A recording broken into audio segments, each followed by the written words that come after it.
దేవుని స్తోత్రం. హల్లెలూయా. ఆకాశానికి భూమికి మధ్యను వ్రేలాడుచున్నావా, ఆలోకానికి మమ్మును చేర్చన్ నిచ్చెనవైనావా. ఆకాశానికి భూమికి మధ్యను వ్రేలాడుచున్నావా, ఆలోకానికి మమ్మును చేర్చను నిచ్చెనవైనావా. మహనీయుడా నీ బలియాగం, మహనీయుడా నీ బలియాగం, మరువలేని మధుర పర్వం. ఆకాశానికి భూమికి మధ్యను వ్రేలాడుచున్నావా.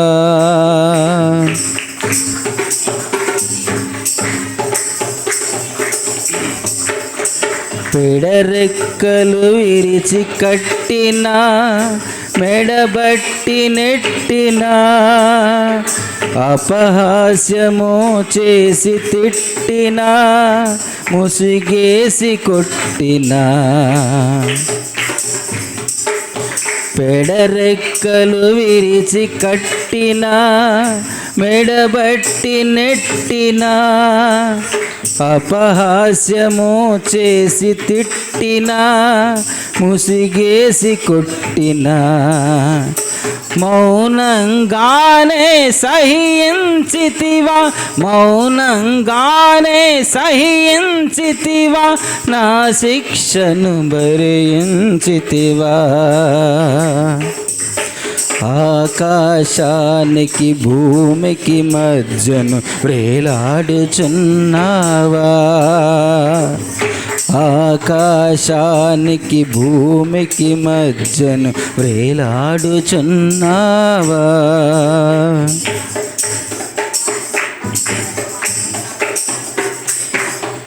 సిలువను నీతో మోయించిన, బహుగా బాధించిన, సిలువకు మేకులతో బిగించిన, తలపై ముళ్ళించిన.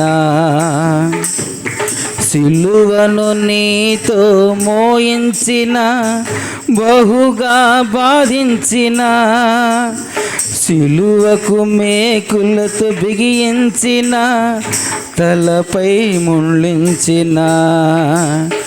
నీ తగ్గింపును చూపించితివా, నీ తగ్గింపును చూపించితివా, శత్రువులను క్షమించితివా. ఆకాశానికి భూమికి మధ్యను వ్రేలాడుచున్నావా, ఆలోకానికి మమ్మును చేర్చను నిచ్చెనవైనావా.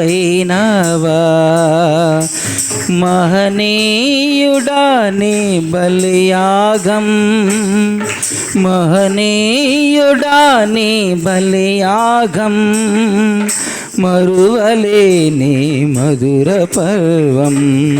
దేవుని స్తోత్రం. హల్లెలూయా.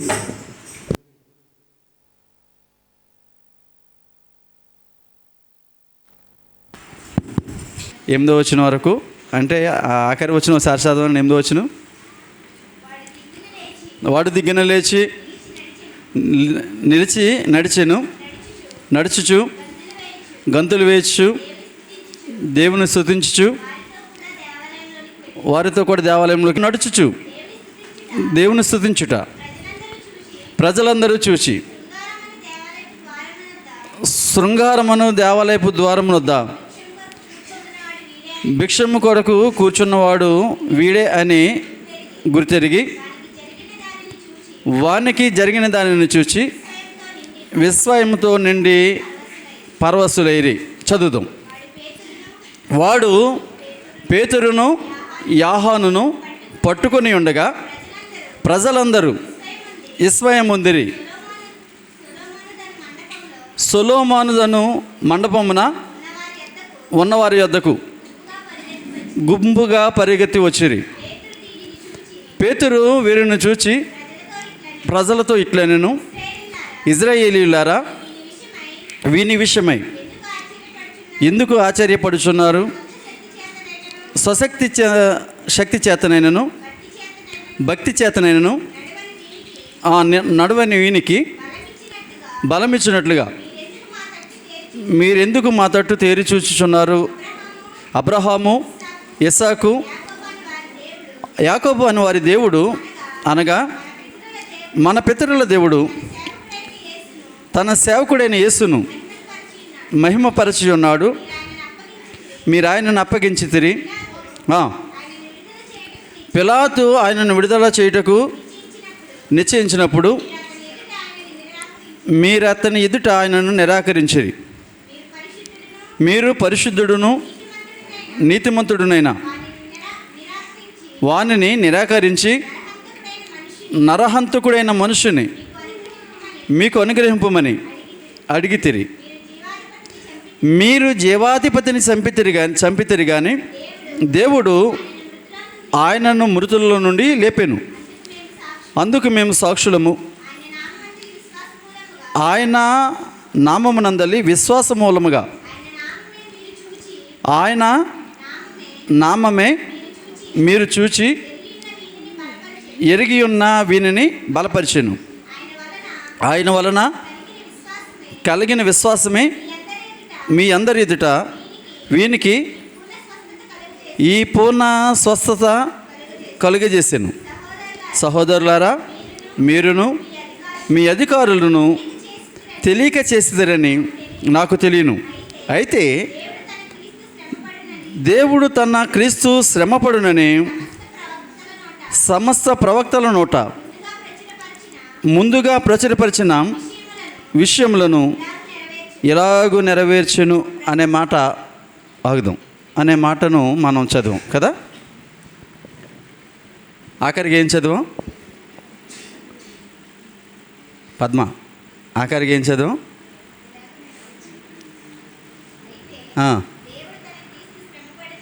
దేవుడు తన క్రీస్తు శ్రమపడునని సమస్త ప్రవక్తల నోట ముందుగా ప్రచురపరిచిన విషయములను ఎలాగూ నెరవేర్చిన. ఏం నెరవేర్చాడు అని చెప్తున్నాడు ఇక్కడ.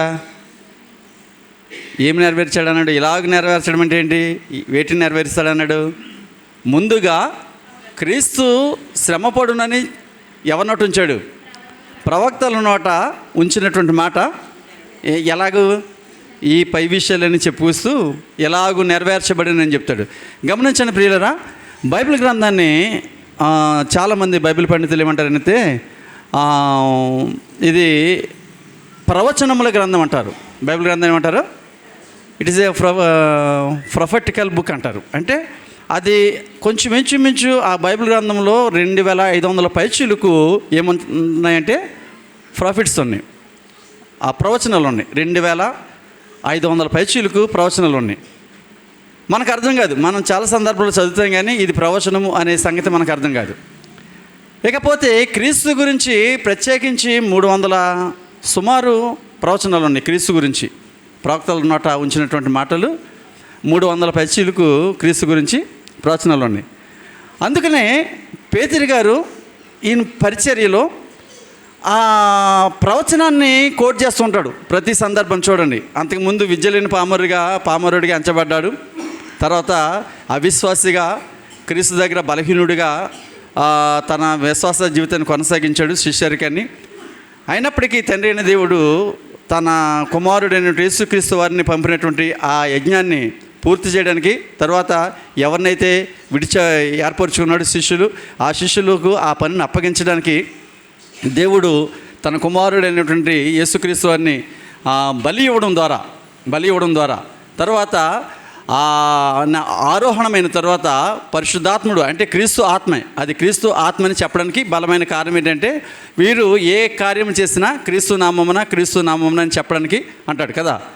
కాబట్టి ఆ క్రీస్తు ఆత్మ అంటే పరిశుద్ధాత్ముడు క్రీస్తు ఈ సందర్భాన్ని మనం ఉటంకించినప్పుడు ఈ సబ్జెక్ట్ మనకి ఇప్పుడు అవసరం లేదు, కానీ అక్కడ పరిశుద్ధాత్ముడు రావడం, వారు బలమైన కార్యాలు చేయడానికి పూనుకోవడం మనం ఇవన్నీ చూస్తున్నాం కదా. ఈ రీతిగా మనం చూసినప్పుడు అనాది కాలంలో తండ్రి అయిన దేవుడు ధర్మశాస్త్ర గ్రంథాన్ని ఇవ్వడానికి ముందు వీరు ఏవేవి చేశారని చెప్పాను? ఈ పండుగలు ఆచరించి కదా, పస్కాను కూడా ఆచరించిన తర్వాత వారికి ఏమివ్వబడిందని చెప్పాను?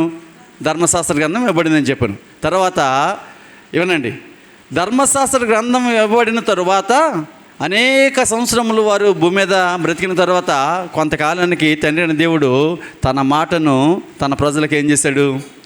దూరం చేశాడు. తన ప్రత్యక్షత కానీ తన మాట కానీ వినబడలేదు.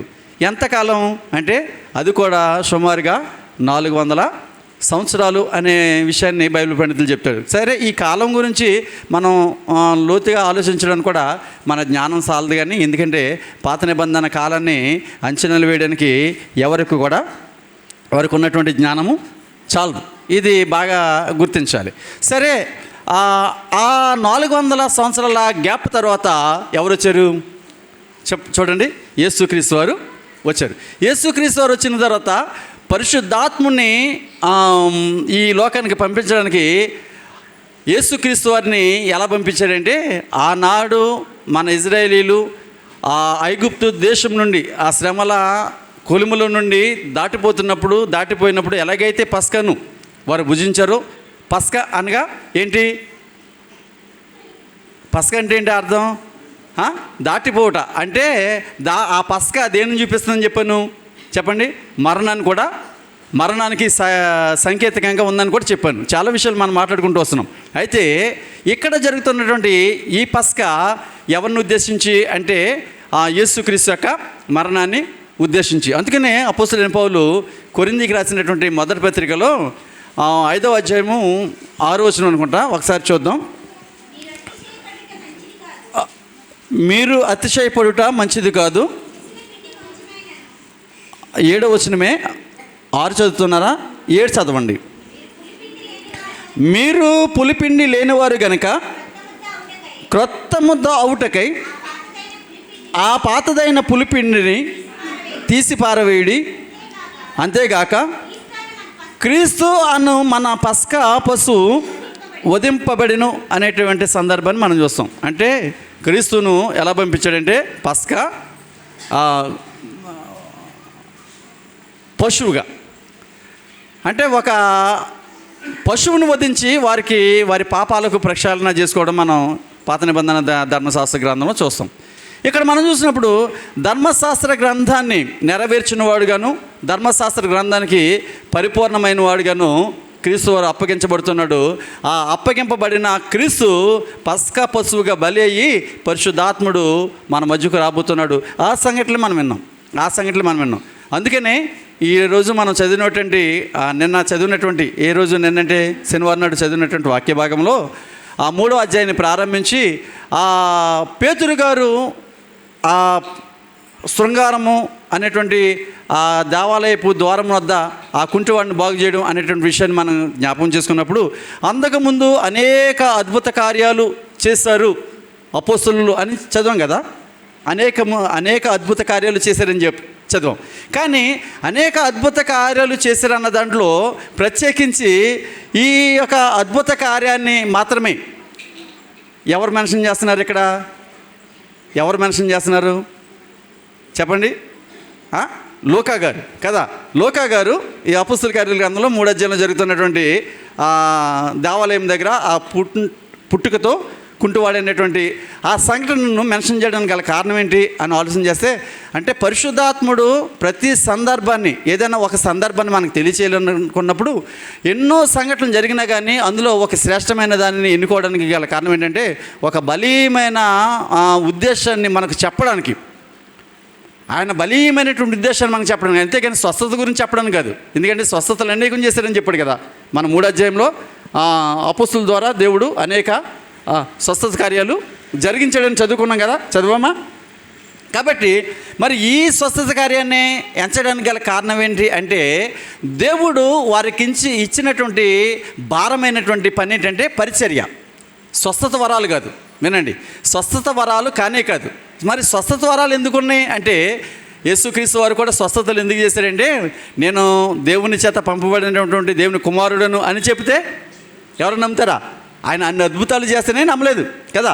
ఆఖరికి తన సొంత ప్రజలే, తన తల్లి గర్భంలో పుట్టినటువంటి సహోదరులే ఆయన నమ్మలేదు. యూదులు నమ్మలేదు, శాస్త్రులు నమ్మలేదు, పరిసయ్యులు నమ్మలేదు, ఆ ప్రధాన యాజకులు నమ్మలేదు. ఎవరంటే ఎవరికైతే కనువిప్పు కలిగిందో ఒక పేతుడు మాత్రమే నువ్వు మెస్సయ్యవని నేను ఎరుగుదును అన్నాడు. తర్వాత ఒక స్త్రీ మాత్రమే నువ్వు మెస్సయ్యవని నేను గ్రహించున్నానంది. ఎవరు? సమరయ స్త్రీ. గమనించండి. కాబట్టి ఇంతటి ఆ భాగ్యము కొంతమందికే దక్కింది, అనేక మందికి దక్కలేదు. అనేక మందికి అలా చూసినప్పుడు కొన్ని విషయాలను మనం ప్రధానంగా ఆలోచన చేయడానికి గల కారణం ఏంటంటే దాని వెనకాల జరిగినటువంటి ఇతివృత్తం ఏదైతే ఉందో దాన్ని బలంగా చెప్పడానికి. అంటే ఇతివృత్తం ఏంటి? ఇప్పుడు అపోస్తలులకు అప్పగించబడినటువంటి పరిచర్యను ఎలా ప్రారంభించాలి చూడండి. 120 మందిగా ఉన్నటువంటి ఆ ప్రారంభ పరిచర్య ఎంతమందికి వచ్చారు? ఇప్పుడు అపోస్తల కార్యాలు 3వ అధ్యాయంలోకి వచ్చేసరికి 3,000 మంది వచ్చారు కదా. 3,000 మంది చేర్చబడ్డారు. అంటే దేవుని యొక్క ఉద్దేశం ఏంటి? అద్భుతాలు, స్వస్థత కార్యక్రమాలు చేయడం కాదు. దేవుని యొక్క ఉద్దేశం ఏంటంటే, యేసుక్రీస్తు వారి యొక్క ఉద్దేశము ఆయన మిగిల్చినటువంటి ఆ పరిచర్యను అనేక మంది కంటే ఎక్కడికి మునుపు దూరస్తులమైన చెప్పండి, మునుపు దూరస్తులైనటువంటి అందరికీ అన్నాడు కదా. మొదట మీకును మీ పిల్లలకును, తర్వాత దూరస్తులందరికీ అన్నాడు కదా. ఆ దూరస్తులకు ఈ పరిచర్యను చేరవేయడానికి దేవుని సంకల్పమైనది. అంత మాత్రమే కాకుండా ఈ కార్యక్రమంలో తన ప్రజలు కూడా ఇంకా తెలుసుకోవాల్సినటువంటి సత్యం ఉంది ఇంకా పరిపూర్ణంగా. ఎందుకంటే యేసుక్రీస్తు వారి శిష్యులు పరిశుద్ధాత్మలు వచ్చిన తర్వాత కదా పరిపూర్ణంగా బలపరచబడ్డారు. కనుక ఇప్పుడు జరిగే కార్యక్రమం అంతా కూడా ఏం చేయబడుతుందంటే వారిని సంఘములో స్థిరమైనటువంటి పునాదిరాల వల్లే స్థాపించడానికి బహు బలముగా పూనుకొని పరిశుద్ధాత్ముడు తన కార్యాలు జరిగిస్తున్నాడు. అయితే నిన్న మాట్లాడుకున్నాం కదా, స్వస్థత పొందిన వ్యక్తి ఆ స్వస్థపరిచిన వ్యక్తులను పొగడకుండా ఏం చేస్తున్నాడు చెప్పండి? దేవుని స్తుతిస్తూ దేవాలయానికి వెళ్తున్నాడు. చదువుతాం. ఈ 10వ వచనమా 11వ వచనమా 14వ వచనం.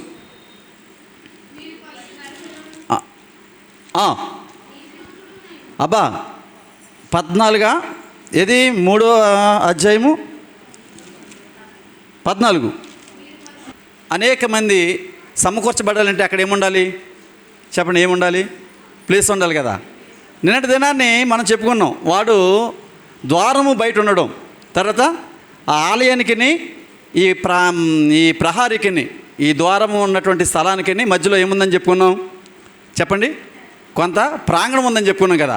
ఆ ప్రాంగణం దేనికి చూసినా చెప్పుకున్నాం. ఆ ప్రాంగణం దేనికి చూసినా ధర్మశాస్త్ర గ్రంథానికి చూసినని చెప్పుకున్నాం. ఎందుకంటే బయట ఉన్న వ్యక్తి ఇంతవరకు ఎందులోకి రాలేదు? ఆలయంలోకి రాలేదు. అందుకంటే ఇంకొక విషయం చెప్పాను. ఆలయం ఇప్పుడు ఎక్కడికి దగ్గర అవుతుందని చెప్పాను? యూదు మత సాంప్రదాయాల నుండి ఎక్కడ దగ్గర అవుతుంది? అన్యజనులకు దగ్గర అవుతుందని చెప్పాను కదా. ఆలయము ఇప్పుడు ఎవరికి దగ్గర అవుతుందంటే చెప్పండి? యూదు మత సాంప్రదాయాల నుండి అన్యజనులైనటువంటి లేకపోతే దూరస్తులైనటువంటి వారి దగ్గరకు దగ్గర అవుతుంది. అయితే ఈ దగ్గర క్రమంలో ఆ 3వ అధ్యాయంలో ఆ సంఘటన దేనికి సంకేతంగా చూపించాడంటే, ఆ కుంటివాడిగా ఉన్నటువంటి వ్యక్తి ఎవరికి సాదృశ్యం చూపించాడు చెప్పండి? ఎవరికి సాదృశ్యం చూపించాడు? అన్యజనులైనటువంటి మనకు సాదృశ్యంగా చూపించాడు. ఆ కుంటికి వ్యక్తి మన జీవితాలను చూసినప్పుడు ఆత్మీయంగా మనం ఎంతగా వెనకబడిపోయాము, ఎంతగా బొత్తిగా చేరిపోయాము, ఎంతగా దేవుని సమీపించని స్థితిలో ఉన్నాము అనేటువంటి స్థితిని ఆ కుంటివాని యొక్క జీవితాన్ని చూసినప్పుడు అతనికి ఉన్నటువంటి దూరము, దేవునితో ఉన్నటువంటి దూరము, మనకు ఉన్నటువంటి దేవునితో ఉన్నటువంటి దూరము సమానంగా కాపాడుతుంటుంది. ఎప్పుడైతే వాడు స్వస్థపరచబడ్డాడు అంటే ఎప్పుడైతే మనం బాప్తిసం తీసుకున్నాము, వాడు స్వస్థపరచబడము మనం బాప్తిసం తీసుకోవడము దేనికి సంకేతంగా ఉంది? వాడి స్వస్థత దేనికి సంకేతంగా ఉంది? మన బాప్తిసానికి సంకేతంగా ఉంది. ఇప్పుడే ఉండండి. అప్పటి వరకు బయట ఉన్నటువంటి ఆ వ్యక్తి ఇప్పుడు ఏమవుతున్నాడు చెప్పండి? ఆ ప్రాంగణాన్ని దాటి ఎక్కడికి వెళ్తున్నాడు? దేవాలయంలోకి వెళ్ళిపోయాడు కదా. దేవాలయంలోకి వెళ్ళేప్పుడు ఇప్పుడు మనం ఏం చేస్తాం? ఆ బాప్తిసం ద్వారా ఆ పాత జీవితాన్ని విడిచిపెట్టి ధర్మశాస్త్ర గ్రంథాన్ని విడిచిపెట్టి, ఎందుకంటే ధర్మశాస్త్ర గ్రంథంలో ఎవరికి చోటు లేదు? అన్యులకు చోటు లేదు. కానీ అన్యులు కనపడుతుంటారు. అన్యులు చాలా చోట్ల కనబడుతుంటుంది. ఎందుకంటే అన్యుల గురించి కూడా ప్రవచనాలు ఉన్నాయి. ఇప్పుడు చూడండి, ఉదాహరణకు మనం చాలా సందర్భంలో కీర్తన గ్రంథంలో ఏ కీర్తన బాగా చిన్నది? ఏ కీర్తన బాగా చిన్నది? 117వ కీర్తన కదా. 117వ కీర్తన 2వ వచనం ఒకసారి చదవండి, ఏమని రాయబడిందో. కాబట్టి సమస్త అన్యజనులారా. ఎవరు చెప్పండి? ఇది ఒక ప్రాఫిట్, ఇది ఒక ప్రవచనం, కానీ మనకు తెలియదు అది ప్రవచనం అని మనకు తెలీదు. అంటే బైబిల్ గ్రంథంలో ఈ ప్రవచనాలు 2500 పైచీలు కొనేయని గల చెప్పడానికి కారణం ఏంటంటే ఈ వాక్యాలు మనం చదువుతూనే ఉన్నాం కదా. 117వ కీర్తన అంటే బాగా ఎవరు చూడకుండా చెప్పేస్తారు కదా. 117వ కీర్తన ఎందుకు చెప్పేస్తారు? చిన్నది కాదు, 2 వచనాలే కదా. 2 వచనాల్లో ఒక వచనం ఎవరి గురించి రాయబడింది?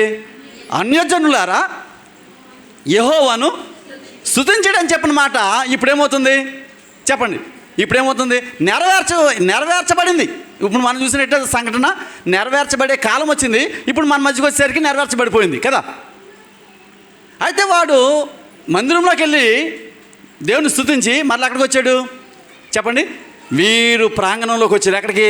సొలొమోను మంటపము. అంటే ఎక్కడ ఉంటుంది అది? ఒక ప్రాంగణంలో కదా, ఆ ఖాళీ ప్రదేశంలో.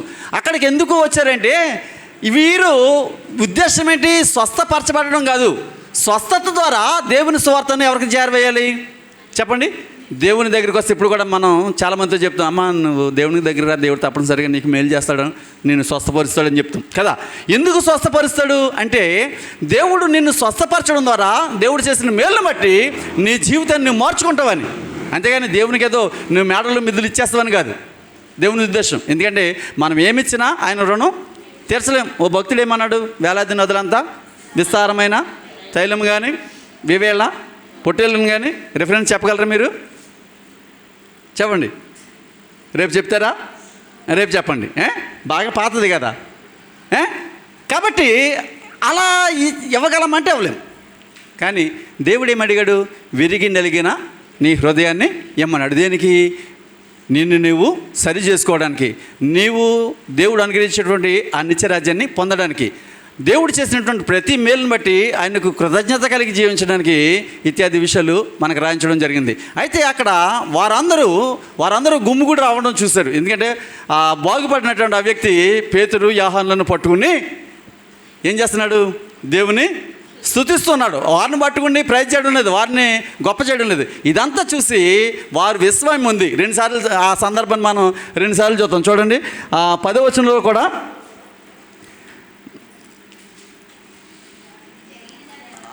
వారికి జరిగిన దానిని చూసి విస్మయంతో అన్నట్టు మాటలు చూస్తాం. 11వ వచనంలో కూడా ఏమని రాయబడింది? ప్రజలందరూ విస్మయం ముందరి అనేటువంటి మాటను మనం చూస్తాం. ఎప్పుడైతే వారిలో ఒక పెనుమార్పు, ఎందుకంటే విభ్రాంతితో, అంటే వారి మనసులన్నీ కూడా అటెన్షన్గా ఎవరి వైపు తిరిగినాయి చెప్పండి? ఇప్పుడు పేతురు యోహానుల వైపు తిరిగినాయి. చూడండి, స్వస్థత అనే దాన్ని బూచిగా చూపించి దేవుడు తన వాక్యాన్ని వినిపించడానికి వారందరి మనసులను ఎటువైపు తిప్పాడంటే ఆయన వాక్యం వైపు తిప్పాడు. వెంటనే మాట్లాడుతుండే ఎవరు? పేతురు. దీనిని చూసి ప్రజలతో ఇట్లే, నేను ఇశ్రాయేలులారా మీరు వీని విషయమై ఎందుకు ఆశ్చర్యపడుచున్నారు? మా స్వశక్తి చేతనైనను భక్తి చేతనైనను ఎలాగా నడవను వీనికి బలమిచ్చినట్లుగా మీరెందుకు మా తట్టు తేరు చూచుచున్నారు అంటాడు. వినండి, అబ్బాయి ఎంతటి తగ్గింపండి. బాగు చేసింది ఎవరు చెప్పండి? బాగు చేసింది ఎవరు? బాగా చెప్పండి. లోతుగా చెప్పొద్దా నన్ను? బాగా చెప్తే పేతురు బాగు చేశాడు, లోతుగా చెప్తే పరిశుద్ధాత్ముడు చేశాడు కదా. ఇప్పుడు అక్కడ చూసేది ఎవరు చూస్తున్నారు? మనుషులు చూస్తున్నారు కదా. అయితే ఆ మనుషులు కూడా అనుకుంటున్నారు ఏమని?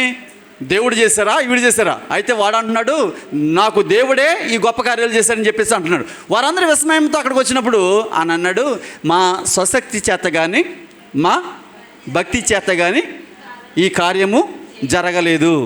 యేసుక్రీస్తు వారు ఒక సందర్భంలో నమ్ముట నీ వలనైతే నమ్మువానికి సమస్తము సాధ్యమని చెప్పేసి మనం మాట్లాడాం కదా.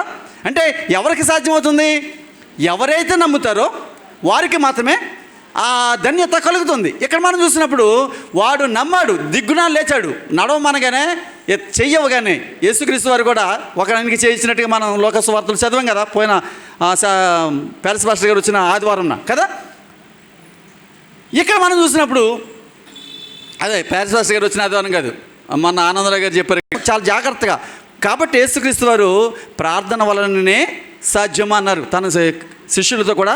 నాయనా మేము ఈ మోగదేయ్యని ఎందుకు వెళ్ళగొట్టలేకపోయామంటే ఆయన ఏమన్నాడు, ప్రార్థన వల్లనే తప్ప మరి దేని వలన కూడా మీరు ఈ కార్యము చేయలేరు. అంటే ప్రార్థనకు ఎంతటి ప్రాధాన్యత ఇస్తున్నాడో అది ఎరిగిన పేతురు ఇది మా శక్తి కానీ మా బలము కానీ కాదు, చదవండి అని చెప్పి అబ్రహాము, ఇస్సాకు, యాకోబు అనువారి దేవుడు అనగా మన పితరుల దేవుడు అన్నాడు. చూడండి, వారందరూ ఇంటెన్షన్ తోటి ఆ మాటల వైపు చూస్తుంటే ఆయన ఎక్కడ తీసుకెళ్ళారు వీళ్ళని? ఆ కూడిన జనసమూహానందరూ కూడా ఎక్కడ తీసుకెళ్ళిపోయారంటే అబ్రహాము, ఇస్సాకు, యాకోబు అను మన పితరుల దేవుడు అన్నాడు. ఇప్పుడు వీరికి ఎక్కడో గుచ్చుకుంది ఈ మాట. ఎక్కడో గుచ్చుకుంటామంటే బాధగా కాదు, హృదయాలను తాకుతుందన్నమాట. అరే, ఈ పేతురు చెప్పేది మన దేవుడి గురించే. మనం విశ్వసిస్తున్నటువంటి అబ్రహాం, మనం చెప్పాను కదా ఎవరెవరు, అబ్రహాం అని, తర్వాత మోషే అని, తర్వాత దావీదని. ఇంకా ఈ గ్రంథంలో మనం మీరు ఆఖరి వరకు చదవలేదు కానీ నేను చదివాను, అంటే ఇంతకు ముందు చదివాం కానీ అంతమంది గుర్తుండదు కదా. ఇప్పుడు మనకు అవసరం కాబట్టి ఈయన సౌలు గారి గురించి కూడా మెన్షన్ చేస్తాడు, మోషే గారి గురించి కూడా మెన్షన్ చేస్తాడు ఇక్కడ ఈ గ్రంథంలో. అంటే వారికి ఎలా చెప్తే ఆ వాక్యం వారి దగ్గరికి వెళుతుందో అలా చెప్పడానికి పరిశుద్ధాత్ముడు ఎవరికి ఇచ్చేసాడు వరం చెప్పండి? పేతురికి ఇచ్చేసాడు. పేతురు ఇప్పుడు ఎవరి గురించి మాట్లాడుతాడంటే ఆది పురుషుని గురించి, మూల పురుషుని గురించి మాట్లాడుతున్నాడు. మన దేవుడు అనగా అబ్రహాము దేవుడు, ఇస్సాకు దేవుడు, యాకోబు దేవుడు, మన పితరుల దేవుడు, తన సేవకుడైన యేసును మహిమపరిచి ఉన్నాడు. మీరు ఆయనను అప్పగించితిరి. పిలాతు ఆయనను గమనించండి, పిలాతు యేసుక్రీస్తు వారిని విడుదల చేయాలని చూశాడు కదా. ఈయన యందు నాకు ఏం కనపడలేదు అన్నాడు, ఏ దోషమును కనపడడం లేదు. మీరు సిలువేయమని చెప్తున్నారు కానీ అవసరమైతే 4 కొరడా దెబ్బలు కొట్టించి వదిలేస్తానంటే వారు ఏమన్నారు, సిలువేయము మరీ ఎక్కువగా సిలువేయమంటాం. అంత మాత్రం కాకుండా ఒకవేళ ఆయనను సిలువేయడమే పాపం అయితే ఆ పాపం ఎవరి మీద ఉంటుందని ఒప్పుకున్నారు వాళ్ళు?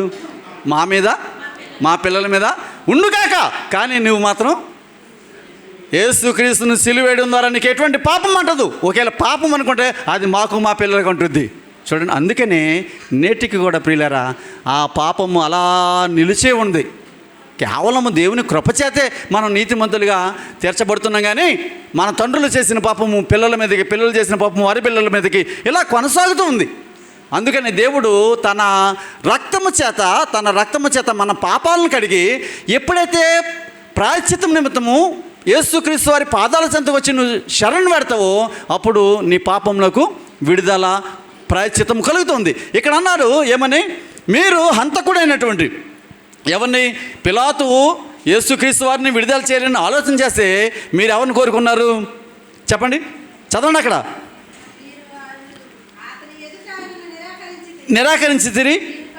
మీరు పరిశుద్ధుడును నీతివంతుడైన వారిని నిరాకరించి నరహంతకుడైన మనుషుని మీరు అనుగ్రహమని అడిగితిరి అన్నాడు. ఎవరిని అడిగారు వీళ్ళు? ఎవరిని అడిగారు? ఎవరిని? బరబ్బానండి. నరహంతకుడైనటువంటి బరబ్బాను మీరు విడుదల చేయమని అడిగారు. అంటే ఇదంతా కూడా ఏంటి? ప్రవచనాలే. అంటే ప్రవచనాలు నెరవేర్చబడాలి. యేసుక్రీస్తు వారు శిలువ మరణానికి అప్పగించబడాలి. ఆయన ఆ శిలువ మీద తన రక్తాన్ని చిందించాలి సర్వమాన పాపాల నిమిత్తం.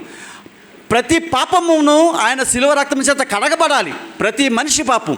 తద్వారా ఆయన మరణించాలి. తద్వారా మరణము ద్వారా మరణాన్ని జయించి మృత్యుంజయుడే తిరిగి లేవాలి. ఎందుకంటే భూమి పుట్టినది మొదలుకొని ఆదాము మొదలుకొని నేటి వరకు ఎవరు కూడా సమాధిని గెలిచి లేచినటువంటి దాఖలాలు లేవు, ఒక క్రీస్తు తప్ప. నిన్న మనం చదువుకున్న పాఠాల్లో దావీదు కూడా ఏమైపోయాడు అన్నాడు, అతని శరీరం మన మధ్యన ఉంది, అతని శరీరం కుళ్ళు పట్టింది. కానీ ఈఎస్ అయితే తన తండ్రి ద్వారా ఏం చేయబడ్డాడు, తన తండ్రి తనను లేపాడని చెప్పేసి మనం చదువుకున్నాం. ఇక్కడ మాట్లాడుతున్నాడు, మీరు ఎవరిని ఆయనను నిరాకరించి నరహంతకుడైన అడిగి తిరిగి మీరు జవాధిపతిని చంపితిరి కానీ దేవుడు ఆయనను మృతుల నుండి లేపెను, అందుకు మేము సాక్షులము. ఆయనను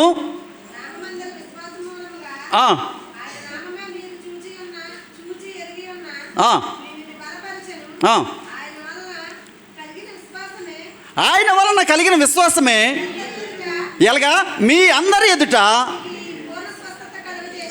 వీనికి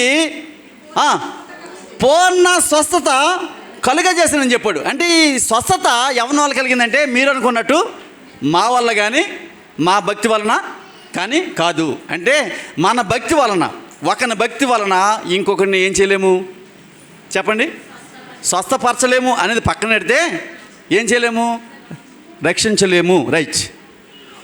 నీ భక్తి వలన ఇంకొకరిని నువ్వు ఏం చేయలేవు, రక్షించలేవు. కానీ మరి నీ భక్తి దేనికి అంటే నిన్ను నువ్వు రక్షించుకోవడానికి.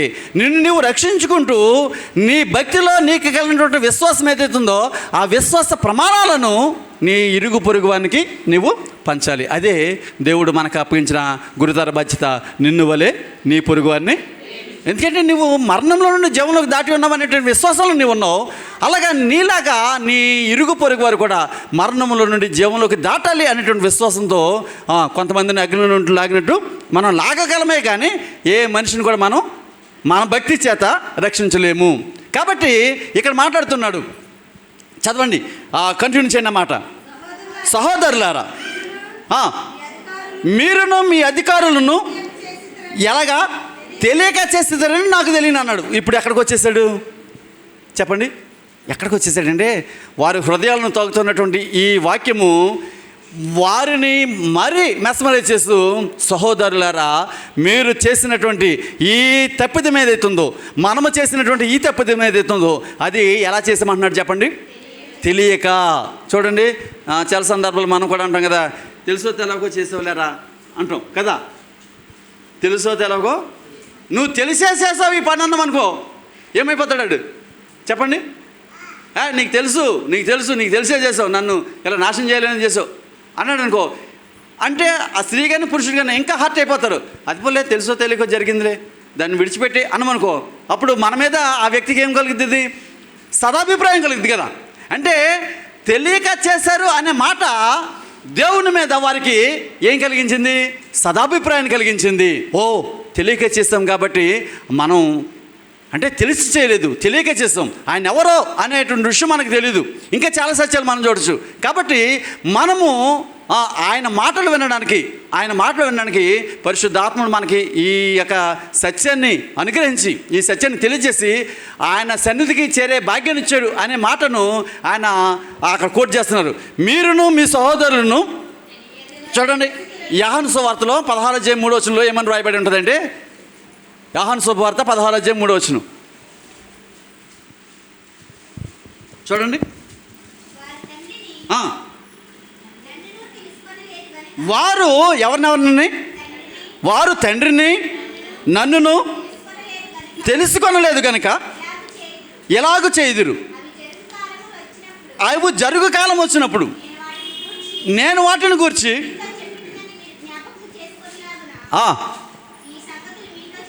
వినండి. ఏ కాలంలో జరుగుతుంది ఇప్పుడు? తండ్రిని, ఎవరిని, ఇంకా కుమారుని ఏమని చెప్తున్నాడు అక్కడ? తెలుసుకొనలేదు. ఆ మాటకు కోట్ చేస్తున్నాడు ఇక్కడ ఎవరు? పేతురు గారు ఆ మాటను కోట్ చేస్తున్నాడు. కొరింథీయులకు రాసిన పత్రిక 8:2 అనుకుంటా, మొదటి పత్రిక చూడండి ఒకసారి. అక్కడ చక్కని మాట ఉంటుంది. మనం 2:8 చదువమ్మా. 2:8 కొరింథీయులకు రాసిన మొదటి పత్రిక 2:8 ఈ లోకాధికారి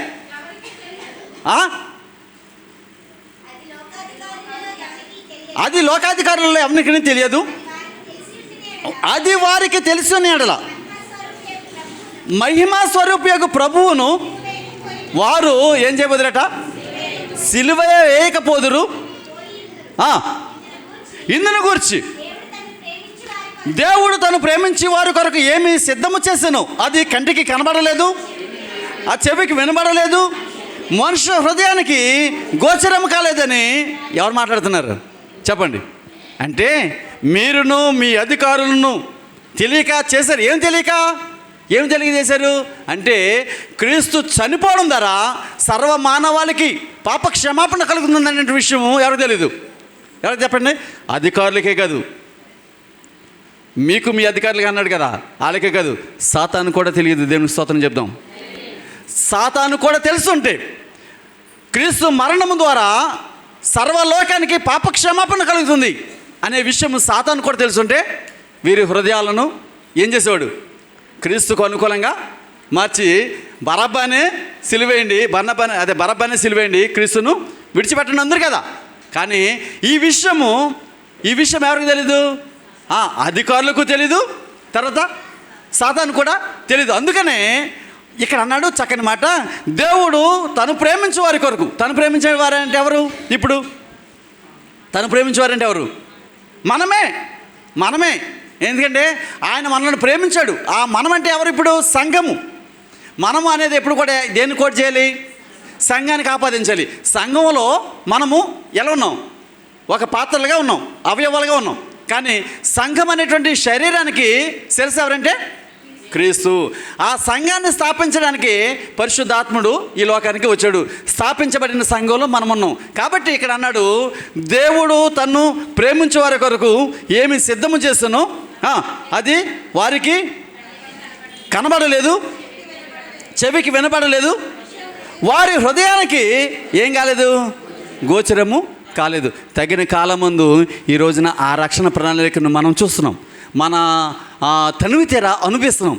ఎంతటి సంతోషంలో మన జీవితం గడపడానికి. ఎందుకంటే ఈ క్షణకాలపు సంతోషము ఈ శరీరాలకు సంబంధించినటువంటి సంతోషంగా ఎంచగా ఆత్మకు సంబంధించినటువంటి సంతోషంగా ఎంచగలిగినప్పుడు ప్రియులరా మన బ్రతుకు నిండా ఏముంటుందంటే నవ్వే ఉంటుంది. వారి నోటి నిండా ఏముంటుందంటే నవ్వే ఉంటుంది. మన బ్రతుకు నిండా సంతోషం ఉంటుంది. ఎందుకంటే ఏదైనా శ్రమ వచ్చిందంటే ఆ శ్రమ ప్రభువు నామం బట్టి ప్రార్థించేవారుగా మెలకువ కలిగి పట్టుదల కలిగి ప్రార్థించేవారుగా ఉండాలి. ఏదైనా మనం చదువుతున్నాం, ఏ విషయమైనా, ఏ స్వస్థత అయినా, ఏ మంచైనా, ఏదైనా ప్రభు నామంలో జరుగుతుందంటే అది కేవలము ప్రార్థన వలననే, ఒకని భక్తి వలన, ఒకని విశ్వాసం వల్ల కాదు.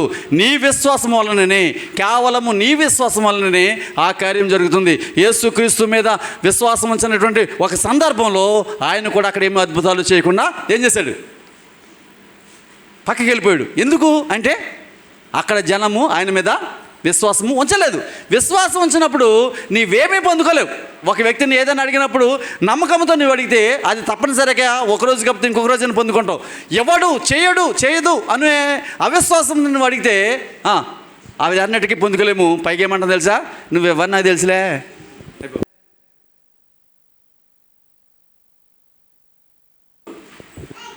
ఇంకెందుకు? నీ మనసు నాకు తెలుసు, నువ్వెంత కఠినాత్ముడువో, నువ్వెంత కఠినరాలువో నాకు. మరి ఎంత తెలిసినప్పుడు మరలా వాళ్ళ దగ్గరికి వెళ్ళడం ఎందుకు? అంటే మనం మాట్లాడే మాట ఏమైనా బాగుంటుందా? బాగోదు. ఏదైనా నీవు పొందుకోవాలనుకున్నప్పుడు ఆ వ్యక్తి మీద కానీ, లేకపోతే నువ్వు ఆరాధిస్తున్నటువంటి నీ దేవుని మీద కానీ ఏముండాలి చెప్పండి? విశ్వాసము, నమ్మకము తప్పనిసరిగా ఉండాలి. ఇక్కడ మనం చూసినప్పుడు ఆ విషయాలను కోట్ చేస్తూ అంటాడు, అయితే దేవుడు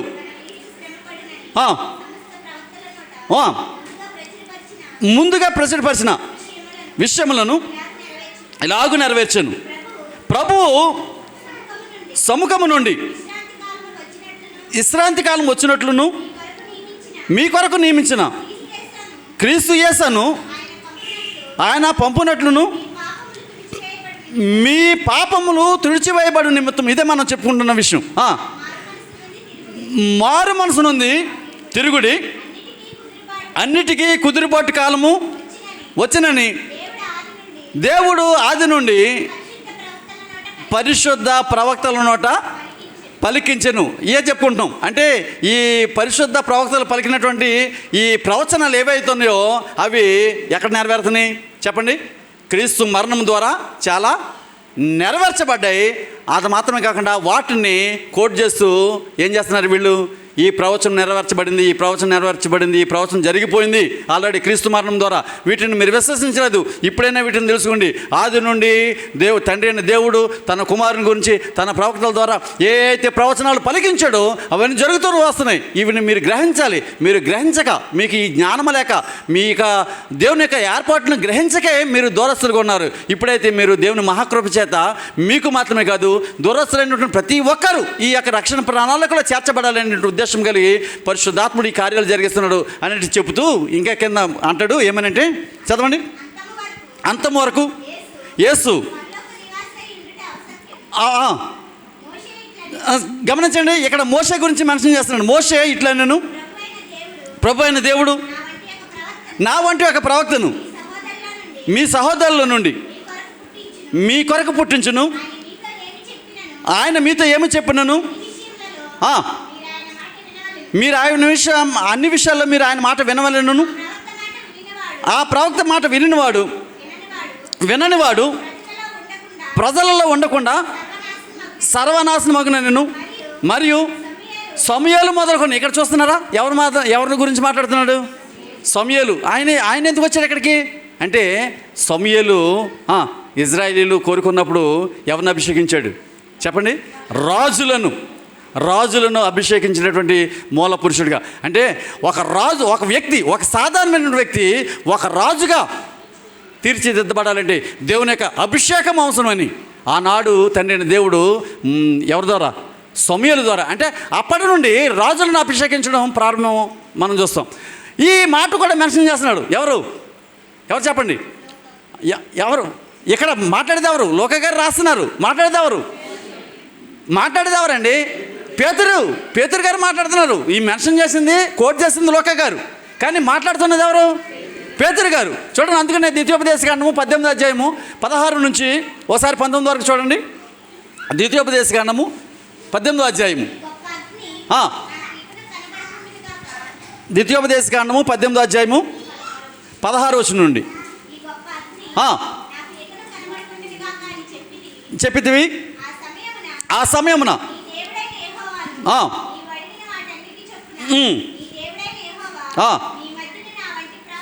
వినండి, మీ మధ్యను నా వంటి ప్రవక్తను మీ సహోదరులలో. ఇప్పుడు పేతురు పలుకుతున్న మాట, యేసుక్రీస్తు వారు ప్రత్యేకమైన వాడిగా తనను తాను నిరూపించుకున్నాడా, లేకపోతే వారిలో ఒక సహోదరుడిగా ఎంచబడ్డా? చెప్పండి. అంత ప్రత్యేకమైన వ్యక్తి అయి ఉండి వారికి ఏం చేశాడు? వారికి